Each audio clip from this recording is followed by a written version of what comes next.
Quel deck a dominé le plus gros tournoi de Pauper du monde? Eh bien ce n'est ni le plus fort ni le plus joué, on regarde. L'Italie c'est le pays du Pauper papier. Normal donc que le plus gros tournoi du format y soit organisé, le Pauperguedon, organisé par la Ligue Pauper italienne. Cette année, près de 1000 joueurs se sont affrontés pendant 2 jours, 8 rondes le jour 1, 6 le jour 2 et une finale à élimination directe, le top 8. Les stats des parties ont été publiées et corrigées sur le site Pauperguedon. On va y jeter un coup d'œil ensemble. D'abord, côté quantité, les 3 decks les plus joués sont Mono Red Madness, Grixis Affinity et Elf, suivis de près par le Mono Blue Terror, assez bas car concurrencé par sa version bicolore Dimir Terror, et le Gen Wildfire. Ça, c'est pour la quantité. Passons à la qualité. On va le voir avec le passage au jour 2.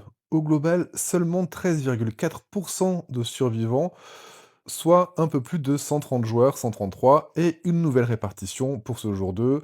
Comme la veille, c'est le mono Red Madness qui domine, mais attention, derrière cette stat se cache un taux de conversion à peine au-dessus de la moyenne. Seuls 15% des joueurs du jour 1 ont passé le cut et se retrouvent en jour 2. Le Mono Blue Terror, lui, s'effondre, un joueur sur 10 seulement a eu le droit d'aller en jour 2. Le deck Elf Mono Vert a bien mieux résisté, et John Wildfire, lui, a particulièrement bien progressé, 7,6% du pool de deck en jour 2, avec un taux de conversion de 18%. En gros, un joueur sur 5 s'est qualifié.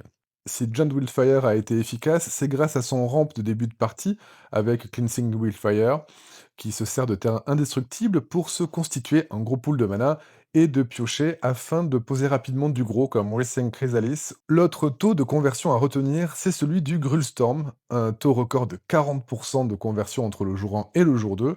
Alors on le voit pas trop sur le diagramme parce qu'il n'y avait pas beaucoup de decks Grulstorm en jour 1, seulement une dizaine, mais tout de même c'est une belle perf. Alors le Grulstorm, comment ça marche? On pose dès qu'on peut des réducteurs de coûts comme Sandscape Familiar ou Goblin Anarchomance. On remplit le cimetière grâce à l'exil temporaire qui fait office de moteur de pioche. Et on lâche Size Storm avec First Day of Class pour faire de très gros dégâts et quasiment finir l'adversaire. Le deck est compliqué à sortir, mais quand il sort, c'est diablement efficace. Et vous allez voir dans le top 8 que cette version est particulièrement bien sortie. Ce top 8 du Pauperguedon 2026, c'est un concentré des grandes tendances du format. Sur les 8 survivants, on a 6 archétypes différents. Dans les premières places du top 4, on trouve un Elf, un Grixis Affinity, un Grulstorm et un Dimir Terror. Sur ce tournoi, le Dimir Terror a eu un bon win rate et un bon taux de conversion, ni extrêmement brillant ni nul, plutôt bon. Un joueur sur 4 a vu le second tour 25%.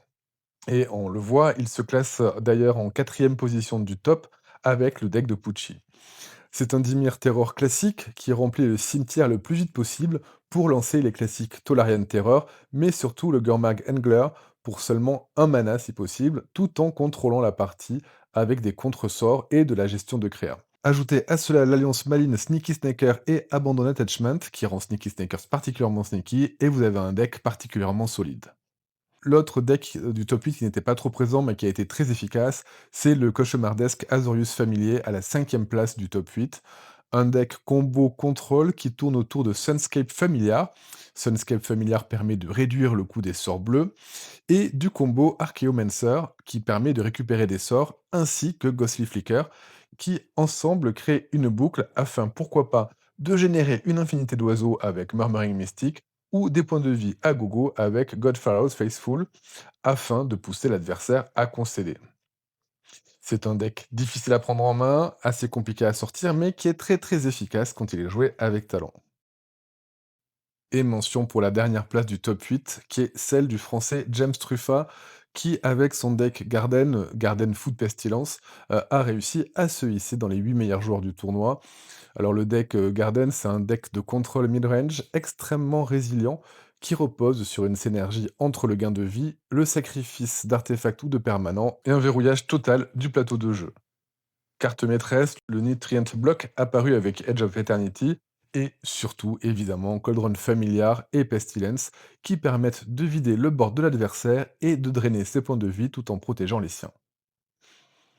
Lors de la finale de ce Paupergeddon 2026, on a vu s'affronter les elfes d'Andrea Feltrin contre le Grixis Affinity de Tartarini, un Grixis classique contre un deck elfe, ou plutôt un deck Stompy Elf, parce qu'il y avait quand même de grosses créatures en guise de finisher, comme le Avenging Hunter, qui donne l'initiative, le Generous Hunt, et surtout la Nyxborn Hydra, qui, avec grâce, peut s'attacher à une créature pour lui donner le piétinement, la portée et un très gros bonus si c'est bien géré. En plus, si la créature meurt, l'hydre, elle, reste sur le terrain en tant que créature à part entière. Donc, pour résumer ce Paupergeddon qui a sacré les elfes, d'abord cette victoire d'Andreas Feltrin qui a prouvé l'efficacité de la nouvelle version Stompy Elf, en troquant les petits elfes fragiles pour des colosses comme Avenging Hunter ou Nyxborn Hydra. Le deck a particulièrement bien géré le contrôle et l'affinité. Le format est dominé par les terrains indestructibles et la pioche infinie, mais c'est la très classique force brute et la synergie tribale qui sont restés le meilleur moyen de venir à bout de ces decks contrôle. Parmi les mécaniques communes aux meilleurs decks, on retient l'utilisation du cimetière très rapide de Dimir Terror, les boucles de valeur infinie d'Azorius Familiar dont je vous parlais, et l'explosivité du Grulstorm, avec, je vous le rappelle, un taux de conversion record de 40%. On voit bien le Mono Blue Terror céder la place au Dimir Terror qui est plus flexible, et John Willfire s'est imposé comme le très bon deck de gestion de ressources grâce à ses terrains indestructibles et surtout sa pioche efficace. Reste que le format est structurellement défini par les deux piliers Mono Red Madness et Grixis Affinity. Mono Red Madness, c'est un peu le filtre du jour 1, c'est un peu le gardien du format, c'est celui qu'il faut affronter. Et Grixis Affinity est plutôt le pilier de consistance du jour 2. Même si vous ne jouez pas ces decks, ils sont tellement nombreux et tellement représentés qu'il faut absolument savoir les gérer. Mention spéciale évidemment au Grulstorm et à l'Azorius Familiar, c'est pas les plus simples à jouer mais maîtriser, ils peuvent vous faire aller très loin et surprendre l'adversaire. Je vous rappelle encore une fois qu'il n'y avait que 10 decks Grulstorm au départ et on en trouve quand même un en top 8 sur près de 1000 participants. Ce qu'il faut retenir de ce tournoi, c'est que le talent bat la statistique. Sur le papier, Andrea Feltrin n'était pas le mieux parti pour gagner. Son deck Elf a globalement un mauvais match-up contre le Mono Red Madness, qui est le deck le plus joué du tournoi, mais la connaissance parfaite de son jeu lui a permis de naviguer dans les incertitudes. Feltrin a su prendre les bonnes décisions en jeu et entre les parties, en adaptant son jeu en piochant dans son excellent sideboard. Bilan, jouez ce que vous voulez, mais jouez-le bien. Si cette vidéo vous a plu, n'hésitez pas à liker, à laisser un commentaire ou à vous abonner. Merci et à bientôt.